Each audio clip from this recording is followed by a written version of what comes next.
Good afternoon, everyone. Just a few items here at the top to pass along, and then happy to take your questions. So first, a Hawaii update. As of this morning, approximately 580 National Guardsmen, 133 additional DoD personnel, and 119 Coast Guardsmen are actively engaged in the coordinated response to the Western Maui wildfire. U.S. Army Pacific is executing 9 approved mission assignments from FEMA. The most recent mission assignment addition is portable water distribution support. Navy Mobile Diving Salvage Unit teams from Pacific Fleet concluded their dive operations yesterday, and JTF 50 continues search and rescue activities with the Hawaii National Guard teams, FBI, and the Defense POW MIA Accounting Agency. Hawaii National Guard continues 24-hour support to local law enforcement, while the U.S.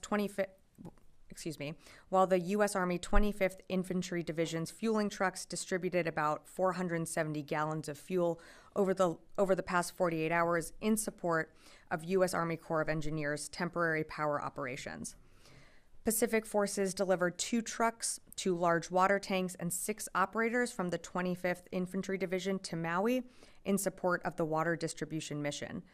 Pacific Fleet's Navy Environmental Preventative Medicine Unit 6 will deploy 2 sailors to Maui later today in support of potable water testing for the JTF water distribution mission. The department and the JTF 50 continue to work closely together with state officials, FEMA, and other supporting agencies to support the people of Hawaii in response to this terrible disaster. On the hurricane that's making its way towards Florida, as you've probably seen, the Florida National Guard have been fully activated under state active duty with a mobilization of over 3,000 guardsmen in position across the state for preparedness and response efforts. An additional 1,800 guardsmen are on their way, bringing the total to 5,500 prior to the storm landing. The department stands ready to assist the state of Florida, FEMA, and state and local officials in any recovery efforts that are needed. Today, the department also announced an additional security assistance to meet Ukraine's critical security and defense needs. This announcement is the Biden administration's 45th drawdown of equipment to be provided from DoD inventories to Ukraine since August 2021. It includes additional air defense and artillery munitions, mine-clearing equipment, medical vehicles, and other equipment to help Ukraine counter Russia's ongoing war of aggression. The U.S. will continue to work with its allies and partners to provide Ukraine with the capabilities to meet its immediate battlefield needs and longer-term security assistance requirements. Additional details of the security assistance package will be available on defense.gov. And finally, the Secretary spoke by phone today with Qatar Deputy Prime Minister of State for Defense Affairs, His Excellency Dr. Khalid bin Mohammed Al Attiyah, to discuss the importance of the U.S.-Qatar defense partnership and the U.S. commitment to a strong bilateral relationship built on common interests and mutual respect. And with that, I'd be happy to take your questions. I'm going to go to the phones first because I believe we have Tara joining us by phone today. So Tara, I'll turn it over to you. Hey, thanks for doing this. In the National Guard buildup for this storm, that seems like a really high number to have about 5,000 assembled ready. Is there a sense that this storm will be more serious than anticipated? And then you've seen MacDill evacuate. Are there any plans for any other base evacuations? Thanks, Tara. So in terms of any other additional base evacuations, as you know, there are well over 20 bases across the state of Florida. So I would refer you to the services to further comment on how they plan to prepare for the storm and evacuate their bases or installations as appropriate. As I mentioned, I believe in the top, this is the Florida National Guard that's been activated under state duty. I just saw that the FEMA administrator was briefing the press earlier today. I think this is a storm that we are certainly taking seriously. The state of Florida is taking seriously in terms of not only making sure that we have the appropriate number of people in the state of Florida to help with any response that's needed, but also pre-positioning any assets or any forces that might be needed in the aftermath of the storm. In terms of the storm and how quickly it's moving, how much damage we can expect, I would really direct you to FEMA for that. But the department stands ready to assist the state of Florida and FEMA in what it might need. I'll come back into the room. Yeah, Janie. Thank you. I have two questions. Sure. Regarding the North Korea's satellite launch, experts pointed out that the recent failure of North Korea's satellite launch could be a self-destruction. Has the U.S. analyzed anything about this? About the failed test? Yes.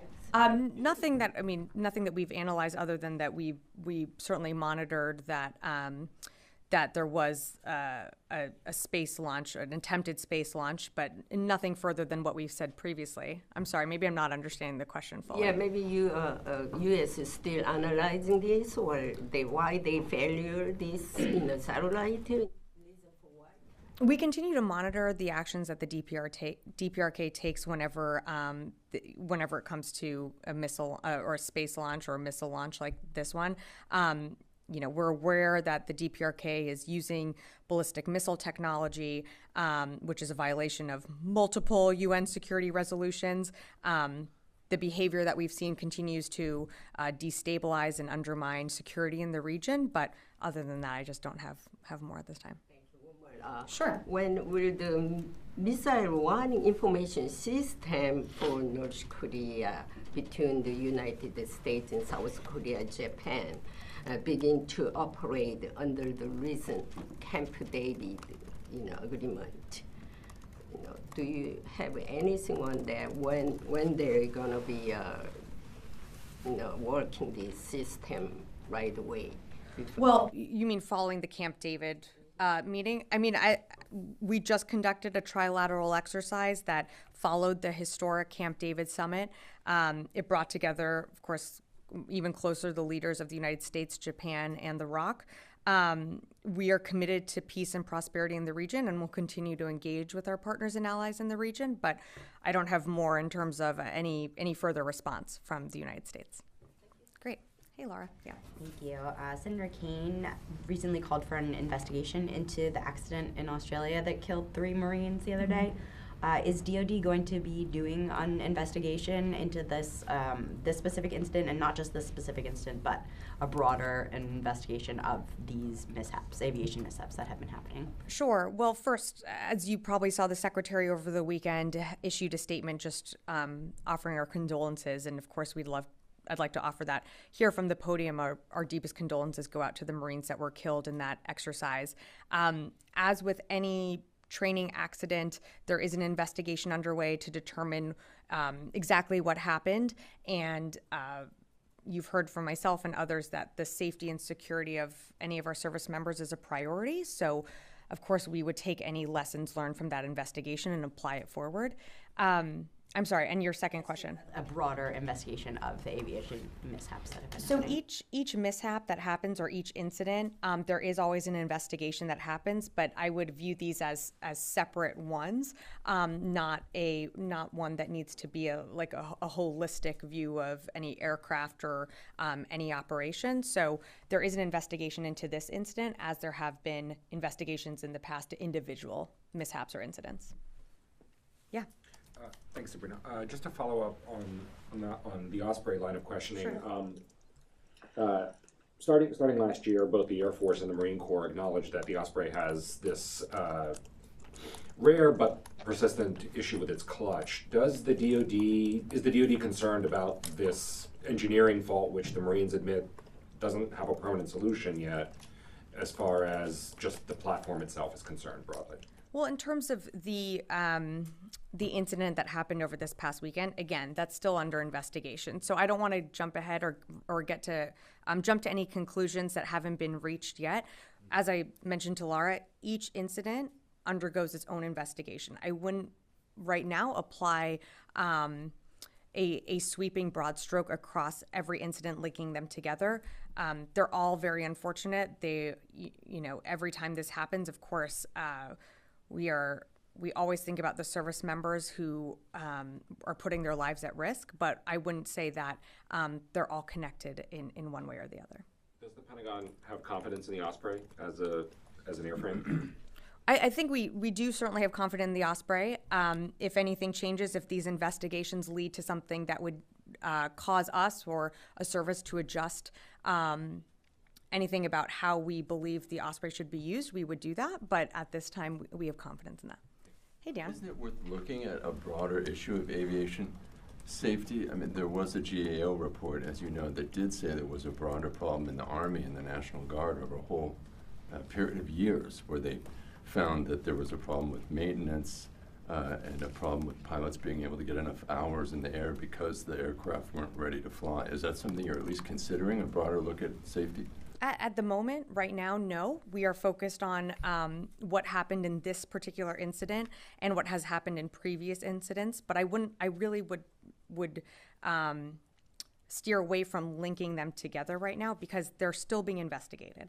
And until we have a proper conclusion, I don't want to get ahead of anything ahead of the investigation or ahead of any recommendation that the secretary or a service might have for the secretary. Clarify, just in terms of the storm, the hurricane. Yeah. For U.S. bases, what I may have missed it. What are the precautions being taken? So in terms of each base, there are, I think, approximately 20 in the state of Florida, and each one will conduct its own evacuation procedures depending on where they are. So I'd refer you to each installation in terms of how they're handling the incoming storm or the incoming hurricane.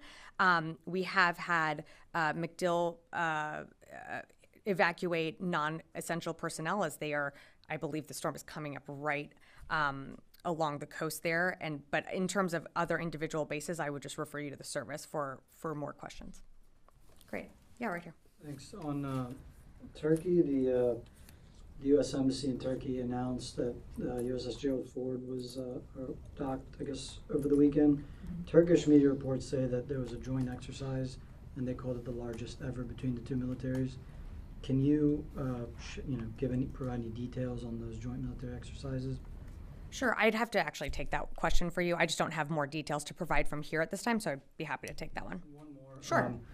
I believe it was April, the Turkish drone strike that targeted a convoy that had a Kurdish military official and 3 U.S. service members in it.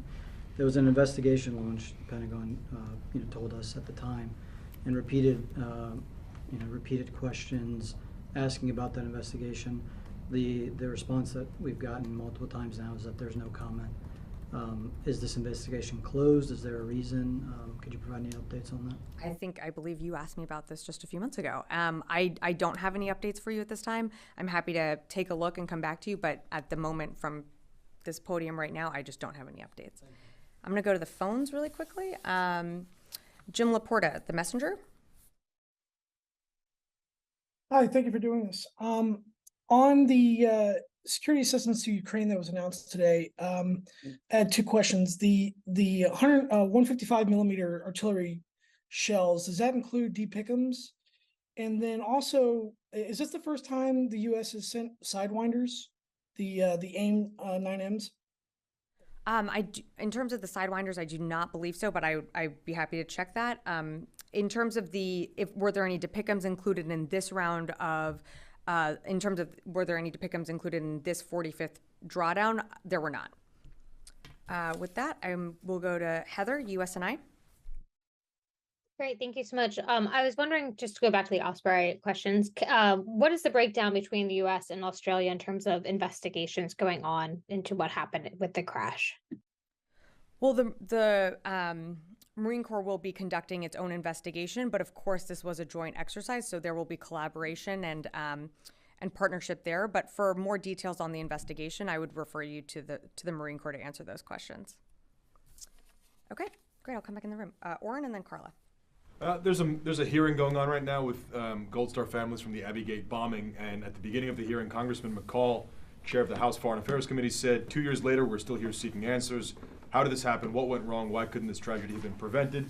These questions remain unanswered because this administration wants to sweep what happened under the rug. They know they bear the brunt of the blame and they want to escape any accountability. Do you care to respond to that? Well, I haven't seen the comments that were made as I think you mentioned that this is ongoing right now. But first, let me say that the secretary and others in this department have expressed they're incredibly grateful for the service and sacrifice that our service members have made in Afghanistan, and those who were committed to the evacuation operations.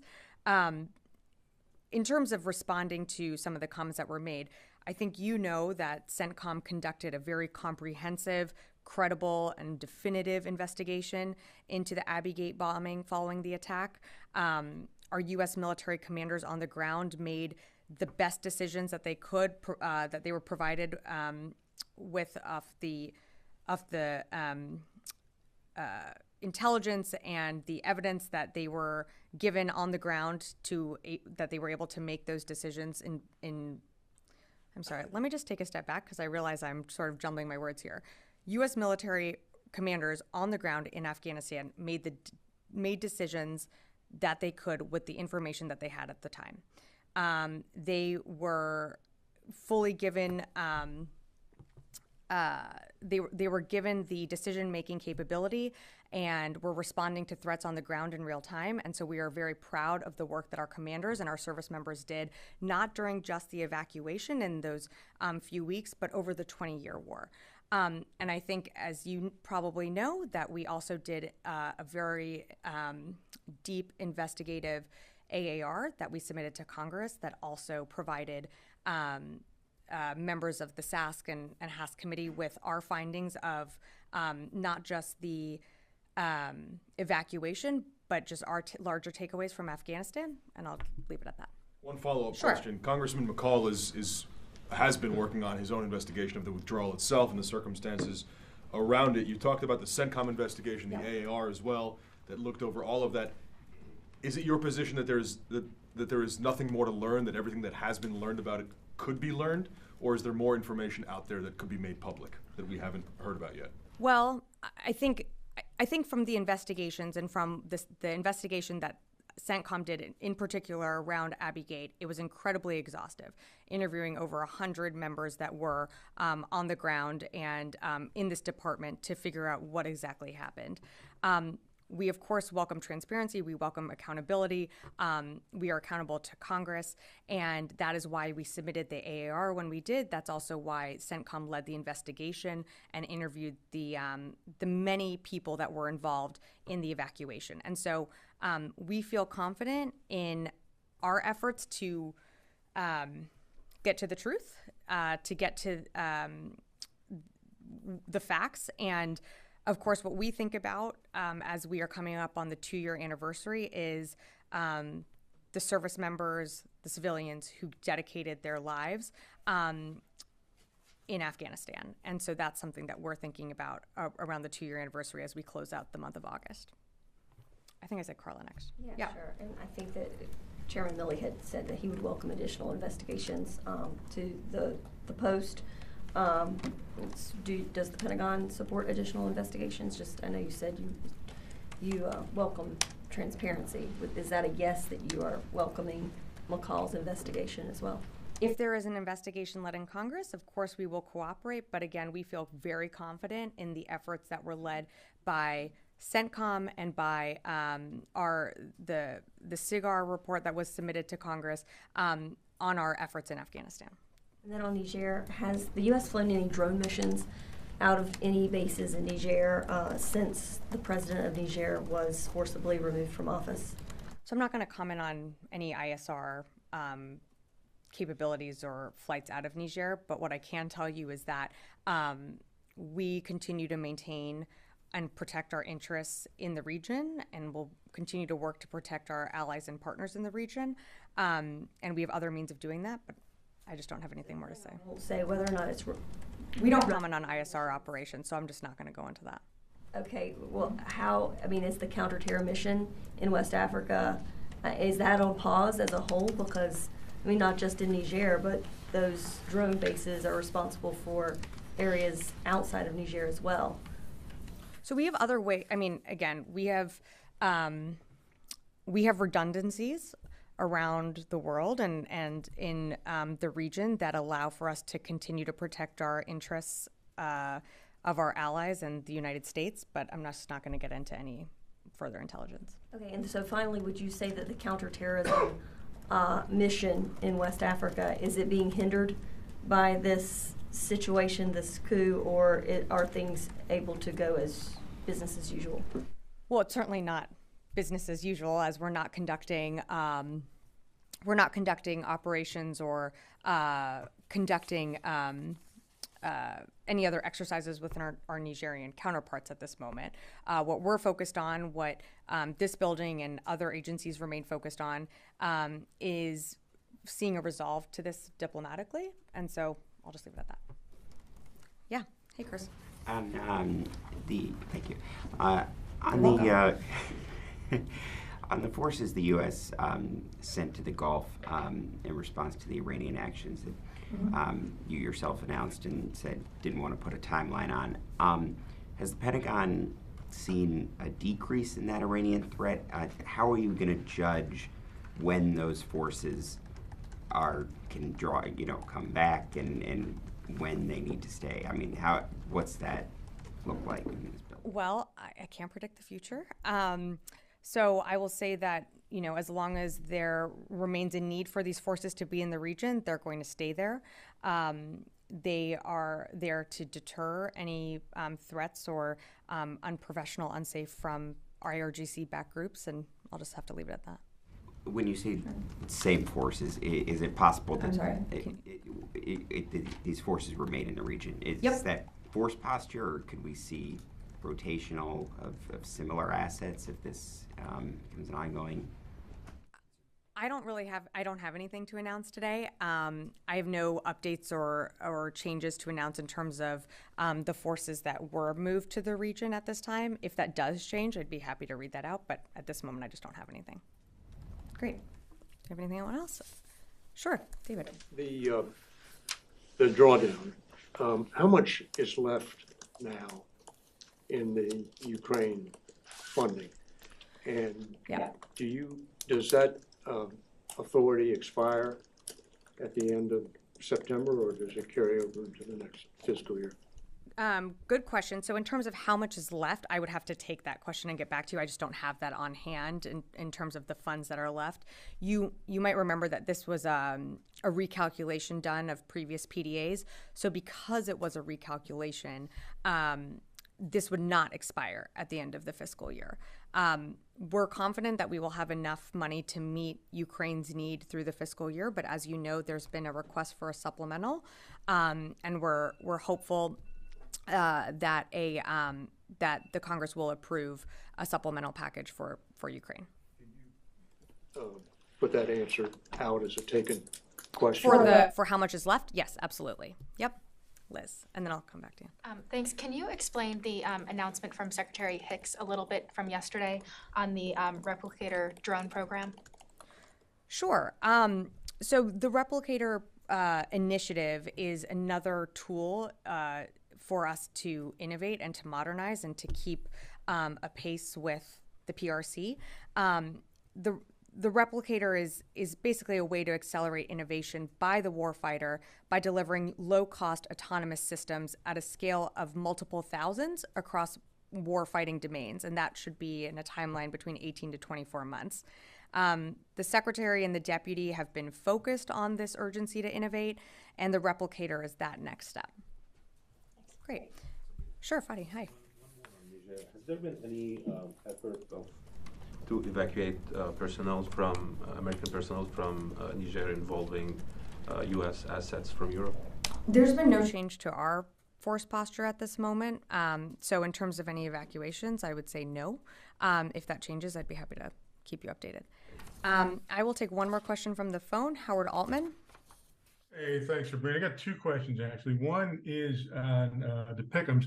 David Ignatius over the weekend talked about the rocket launch to Pickums, probably the M26, being the U.S. being closer to providing those. Can you give us an update? Is that on the table? And then I have a question about Ukraine claims, and satellite imagery seems to back that up, that Russia is sinking ferries along the Kerch Bridge to protect it against sea drones. And I wanted to get a Pentagon assessment on that. Hey, thanks, Howard, for the question. I just don't have, on both of those questions, I just don't have more of an update to provide. I'm on your second part, just in terms of where, I think you're asking on where Russians are amassing forces along a bridge. I'm just not going to get into any intelligence assessments that we have here. I would refer you to the Ukrainians to speak to their operations. In terms of what the Ukrainians are doing in their counteroffensive, we're seeing that they have continued to make slow progress and are continuing in this fight as the months continue. And so I would just leave it at that and direct you to the Ukrainians for further comment. Great. Anyone else in the room? Dan. Okay, last question to Dan, and then I'll wrap it up. Presumably ATACMS are still not something that the administration is considering providing Ukraine. I don't have any update for you on anything that we're providing regarding ATACMS. Is it still under consideration? I mean, I have no updates for you when it comes to ATACMS. I think the Ukrainians, as you've seen, have been using, whether it's the HIMARS or the Storm Shadow, in quite incredible effect on the battlefield, but I just don't have anything to announce when it comes to ATACMS. Just going back to the question about the Gulf,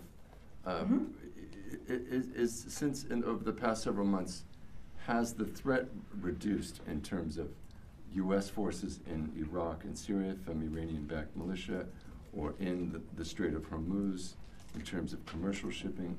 Is there an assessment that the temperature has dropped slightly in that whole situation? I wouldn't know that I'd make an assessment on temperature dropping. We continue to see harassment. Over the past few weeks, we've seen harassment from IRGC-backed groups over commercial ships. And so as that continues, that's why we moved our forces into the region as we did. We have not seen that threat drop, I would say, so we haven't seen a reason to move our forces out. So until there's a change, I'm just going to leave it at that. And then the final thing this has got some attention. Is the U.S. considering reestablishing the nuclear weapons mission in the United Kingdom?